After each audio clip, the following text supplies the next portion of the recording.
point, I'll probably turn and Okay. I have one on order, but I don't know when it's going to get in. All right. Don't want to break your glasses in the middle of a pandemic. No, not really. So I'm recording. This is Pick One Photo. My name is Chris Marquardt. Second episode. My guest unfortunately missed the inaugural because someone else was faster, but that doesn't really matter. What we're doing here is the premise is very simple. I invite a guest. The guest brings one of their own photos. They pick one of my photos, and then we explore those photos together. And my guest is in the United States, and his name is Ibarionex Perello. Hey, Ibarionex, how are you doing? Hey, Chris, good to see you. It's been too long. Long time. Again, every time we say that, and then we say we want to do something, and then we never do. But that's fine. That's totally fine. So it's the evening here. The daylight is fading, and for you, it's the middle of the day. Yeah.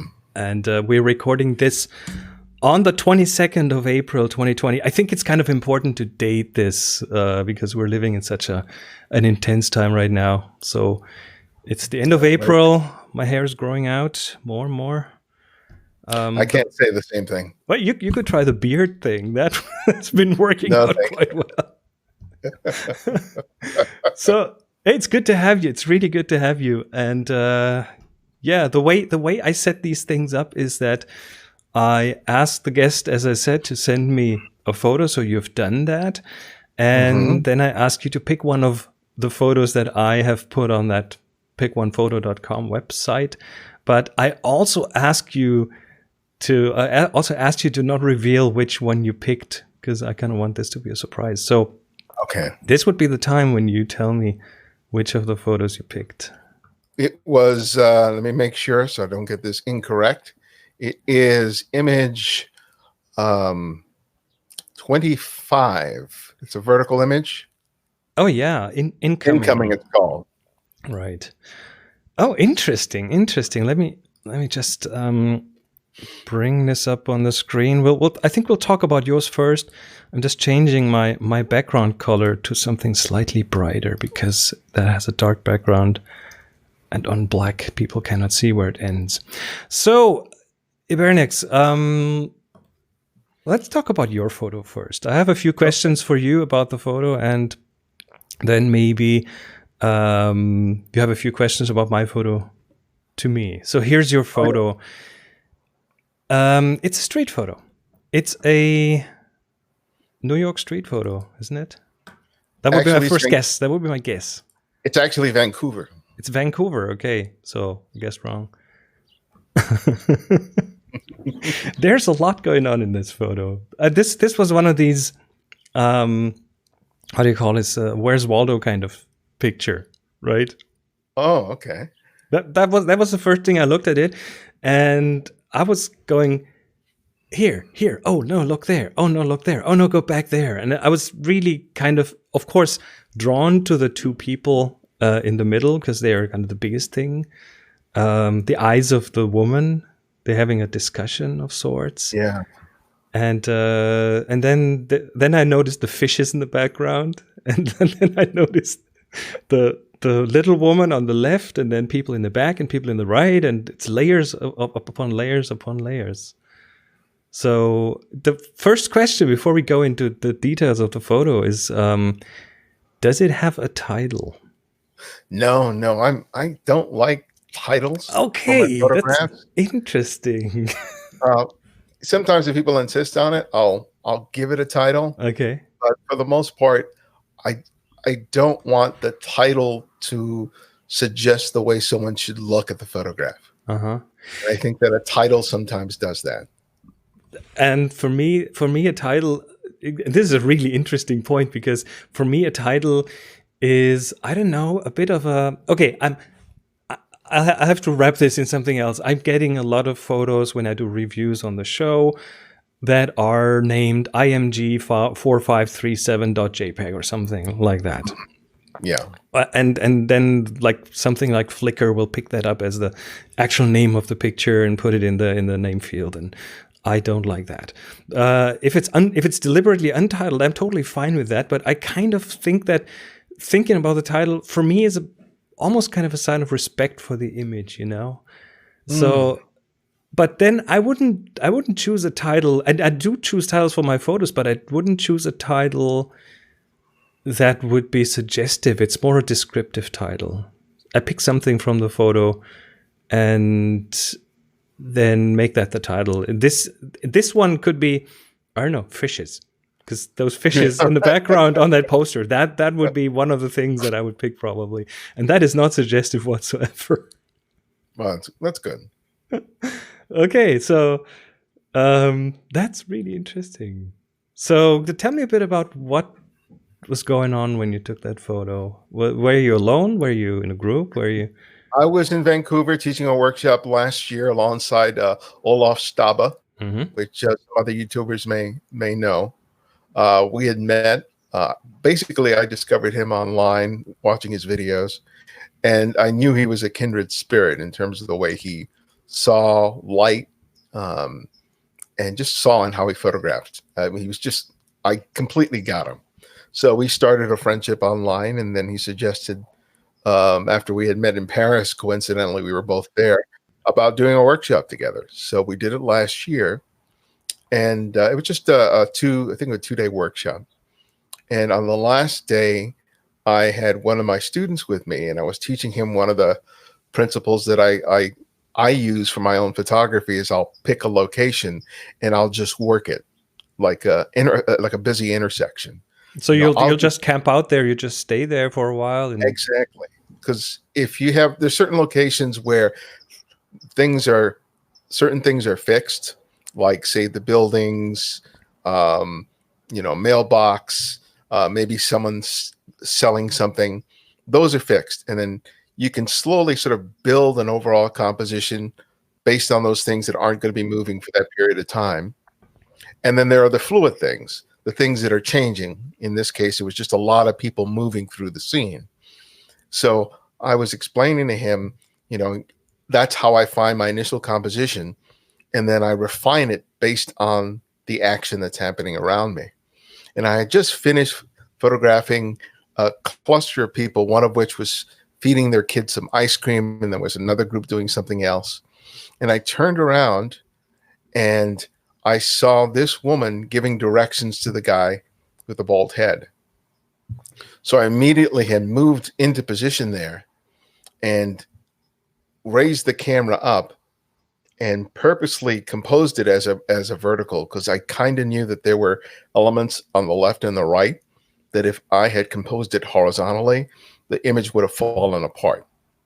And the woman in the lower left-hand corner, that is actually a woman, I think in a wheelchair, that was being pushed by the woman who is in front of the man to whom she's giving directions to. All right. So because I had been at that corner, I kind of already knew what was in the space, in that area. So I could emphasize those elements, those three people, but I was also aware of everything else. And once I got that frame, the one thing I was paying attention to was the gesture of the hand, because she was giving directions to the man. And so I was trying to it's not an argument. Eyes. It looks like an argument. No. She was giving directions. So the two things I was keeping my focus on. One was her eye above his shoulder and her hand pointing to my right, her left, because that kept disappearing. So it probably happened all within 15, 20 seconds. I got a variety of different shots in, most of which didn't work.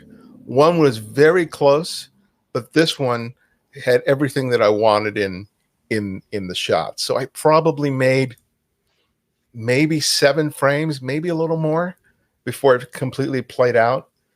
But it was one of those times that I felt that I was completely in the moment.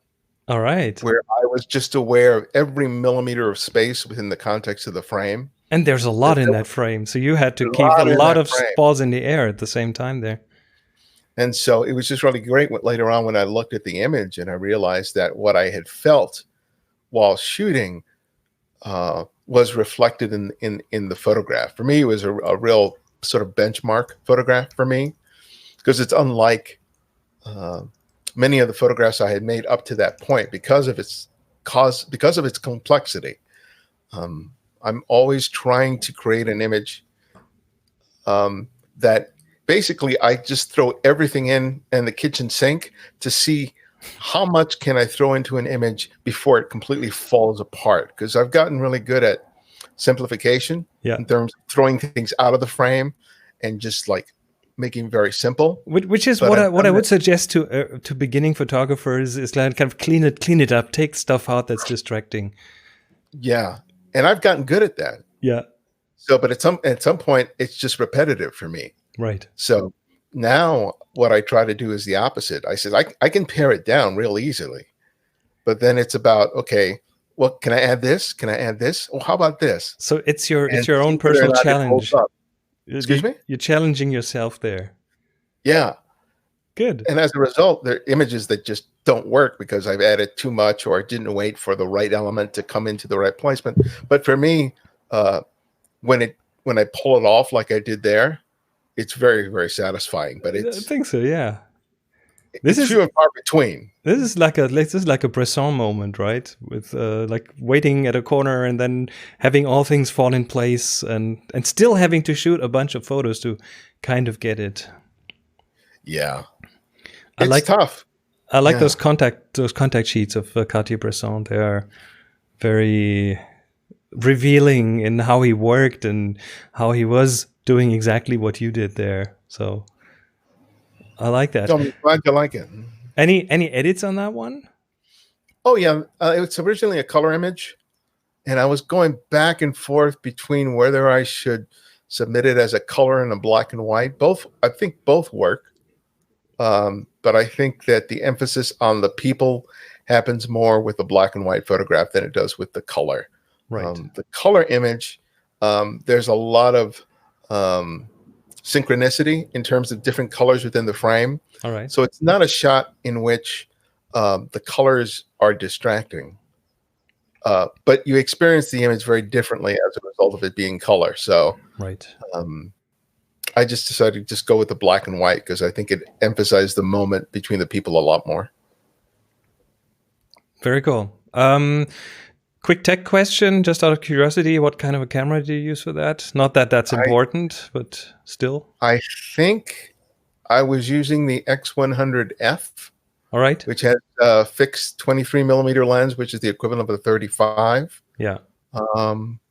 Yeah, I think that's what I was using there which is a fairly inconspicuous camera, right? Oh yeah. Yeah, that definitely was a camera that I was using. Yeah. And I probably had a fairly small aperture. It was a really bright day, so I was probably shooting at least f8 and using a very fast shutter speed just to make sure that I didn't suffer from any camera shake. So I was probably shooting like maybe 500th of a second, f11 or something, f8. I forget the weather that day, but all of it was maximizing depth of field and maximizing the shutter speed, so I didn't have any softness. What I also like is there's a bit of an inversion of contrast. You have if you look at the back of the guy, to his right side, he is in the shadow, but the background is in the sun. And to their left side, the couple, they are in the sun, but the background is in the shadow. So you get this really nice separation between the foreground and the background. Yeah, I noticed when I was working on the image in Lightroom that those things, and those are certain things, those are more subtle things that I wasn't as aware of when I shot, but as I was processing the image. And I think I did a good amount of dodging and burning to accentuate that, especially the exposure on the woman's face, because I think the sun was slightly behind her. Oh yeah, you kind of pulled her out of the shadows a little bit. Yeah. But it works. It does work. Sometimes I don't like that, but here I think it's definitely the right thing to do. Awesome. Any questions that I should be asking about this photo? Oh, wow. Did I miss anything? No, I think it was just me just being completely in that space. I think it's for street photographers. Yeah. That's really sort of the challenge. It's not about finding an interesting subject. It's about seeing what's in front of you in an interesting way, and by not really, rather than like looking for an interesting character, I look for an interesting setting. Right. That because of the background, the foreground, the light, something in my guts tells me, well, it'd be worth it to stay around here for 15, 20, 30, 45 minutes, however long it is, and just see what plays out. And when you trust that, and when I trust that, I find that more often than not, I find interesting things to photograph in an interesting way. Yeah. If I'm constantly walking and walking and walking, hunting for something, it doesn't work for me that way. I know a lot of people do it that way, but for me, I like lingering in a spot where I just feel like it has some good bones. It took me years to learn that. And then when I finally learned that that's a valuable approach, to stay somewhere where it's interesting, to find your composition, and then to wait for people to show up, for things to happen, and be patient, that's when things changed. Yes. Yeah. All right. Shall we go on to the other photo, the one that you chose, titled Incoming? What do you want to know about it? Ooh. I guess my question is, did you see the scene first and wait for the figure to complete it? Yes. That's the answer is yes. So this is the location is in Reykjavik. There's this big opera house called the Harpa, and it's built to. It was a very controversial building when they built it. From an architectural point of view, it is a very interesting looking glass, big several blocks of glass kind of stuck together, and then you go on the inside, and it's very airy and very very straight architecture, and they use concrete a lot, and they have blackened concrete because Iceland has lots of lava and volcanoes and things. So to mirror that, they have black concrete on the inside, and that in itself is interesting because you don't see this everywhere. And then this was a similar situation, but this was kind of trying to reduce that to the max. So up on a balcony, there was this nook in the back that was just black concrete with one window on the top and this doorway on the bottom. And that's how I found it. And I tried to get a composition, and it didn't really work that well. And I moved around a bit, and then when I had it, I knew that all I need is a person in that doorway, and that's what I waited for. I think for 10 minutes because no one was there. It was really empty.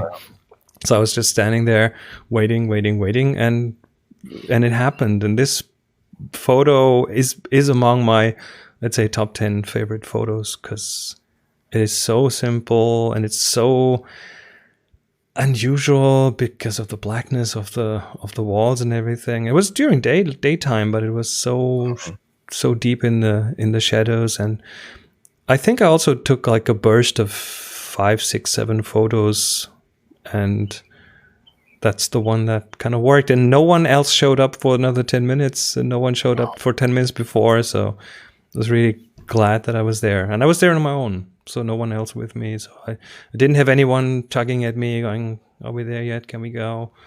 Yeah. But that's such an important part of it, is like when you see it, this speaks to exactly what I was talking about with my own image, about you get a sense of a space and you know that it has really strong potential for a shot, but you need something else. And that sometimes you just have to wait and hope that something arrives, and you got just a perfect human figure in that shot. The body language, the way the leg is leaning, or how they sort of crossing each other, the way that right hand is dangling or left hand is dangling, the way you have them perfectly framed within that door frame, so you don't have anything, crossing over to the right or to the left. It's just remarkable. But before I talk a little more about the picture, you were surprised that I picked that, and I'm wondering why. Well, my my question would be, why did you choose it? What was it that triggered that impulse in you to choose it? I think it stuck out to me just because it was so different from the other shots that I saw. I saw you post, and I thought this was a very different Chris Marquardt picture than I'm accustomed to. Because I know you do a lot of traveling, so the images that I see, I've like, okay, yeah, this is what Chris shoots, but this one, Chris like, does, yeah. Whoa, this is a nice stretch. Good. And it visually, it just has so much that I love. The contrast between the warm and the cool, in terms of the blue tone and the yellow tone on the bottom, the subtlety of the gradation of light, how it comes down from the top, as well as the reflection of the yellow on the wall, that little spark of rectangular, like a white or bluish, I guess from exit sign. It's an exit. This is the part that irks me. The exit sign is the part that irks me because it is totally blown out and there's no way to really save that. But and you know, I'm all about the details, so I tried everything, and then I said, okay, if it's blown out, then let's really blow it out. But yeah, it has to be there to justify the reflection in the right wall. Yeah, yeah. I don't have a problem with that. I mean, you know, images can't be perfect. No, of course not. I know people would, you know, other people would like clone it out, or they, you know. I tried that, and it just killed the photo. Yeah. So. Yeah, I mean, you were given a gift. There's like no reason to piss on it. Yeah, that's in the end. That's pretty much what I did. Yeah, this was one of the photos that surprised me. Too. I mean, I knew what I was going for, but I mean, the subtlety of the gradation is something when you're on location, you don't see this on the camera display. You see that there might be something, but the way this turns out in this photo, and that was just like, that was a gift. That was this, open it up and I go, whoa, this is a keeper for sure. Yeah, and it has this sort of film noir sort of feel, even though it's in color. It does, yeah. You know, I just hear like the theme from James Gunn, or which is like a 50s or 60s TV show that had a really jazzy sort of riff. And I just finished watching isn't it Anatomy of a Murder? Yeah, exactly. James Gunn, yeah. Yeah. And yeah, I mean, it just has a wonderful feel, and it has a sense that there's a story to be told. So, but you know, just yesterday. Okay, so I'm not interested if someone rips off my photos on the web somewhere. But yesterday I thought I came across a plugin where you can reverse image search in like 5 search engines at the same time. So I was like, okay, let me run a few photos through that. And I plugged this one in. And no, it didn't find anyone ripping it off, which I'm happy about. But it showed me all the similar images online, and this is a cliche. What I shot here, I've realized, has been shot, and not there, not at this specific location, but the kind of light coming from above, bluish daylight, and an orange indoor with a person in it, that is out there in so many different variations that. It just lost a bit of that being very special at that moment. Yeah, but you shouldn't, because every people say everything's been photographed, but what's important to me is that the fact that you recognize the potential of the scene, and you were patient enough to allow it to eventually happen.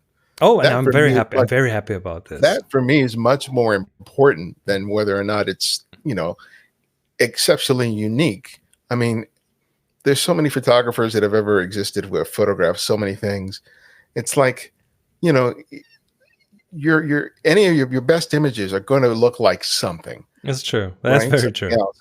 So for me, it's really about the process. Were you willing to give yourself the patience, the luxury of time that you need, and really sort of develop the way that you see, so you could recognize it? Because God knows there could be countless you could have been there with 24 people, right? Oh yeah. And not everybody would have made that shot or had the patience to make that shot. Very true. So for me, that's the bigger, because sometimes I'll set myself up for a situation like this and an image doesn't pan out, but I still give myself credit for having not rushed and just said, oh, I'm just going to give up. Because I've stayed at a spot for 45 minutes and an hour and it doesn't pan out. But I just say, well, I got practice for the moment when I have to do this again, and it does. Yeah, that's very true. All right, Ibarionex, thank you so much for coming on the show. Is there any place that people can find out a bit more about you and your work and the workshops, maybe not for the next few months, but yeah, not for a while. But anything else that you're doing right now, where should people go? Well, people know me primarily for the podcast, which is the Candid Frame. Which that's I've been how we doing, met. Yes. Yeah, just 1 year shy of you. So you're on 15 years, and I'm just a few weeks ago. 15 years. Yes. Yeah. So I've been doing mine for 14. Still doing it. If I didn't shave, you'd see all the gray that is apparent on you. And that's thecandidframe.com. So I have like 511 interviews with photographers, and I think you've been on a couple of those shows. Yes, I have. And it's not just street photography; it's wedding photographers, portrait photographers. I've interviewed a lot of famous people, but a lot of people who you may not know. My own work can be found at that site, but if you want to keep up with the work that I'm doing regularly, you can follow me on Instagram, which is @Ibarionex. And I've written books as well, I think 5 or 6 at this point. And my last book was Making Photographs, Developing a Personal Visual Workflow. I love that one, and, and if you go to the Rocky Nook website and use the code Perello40, you can get 40% off the purchase of that book, in which I really sort of expand on my process. And then I also have ebooks on the Candid Frame website that are about $7 or $8. Where you get sort of condensed explorations of how I see and make photographs. So check them out. Awesome. Thank you, Ibarionex. And I want you back at a future show. Okay?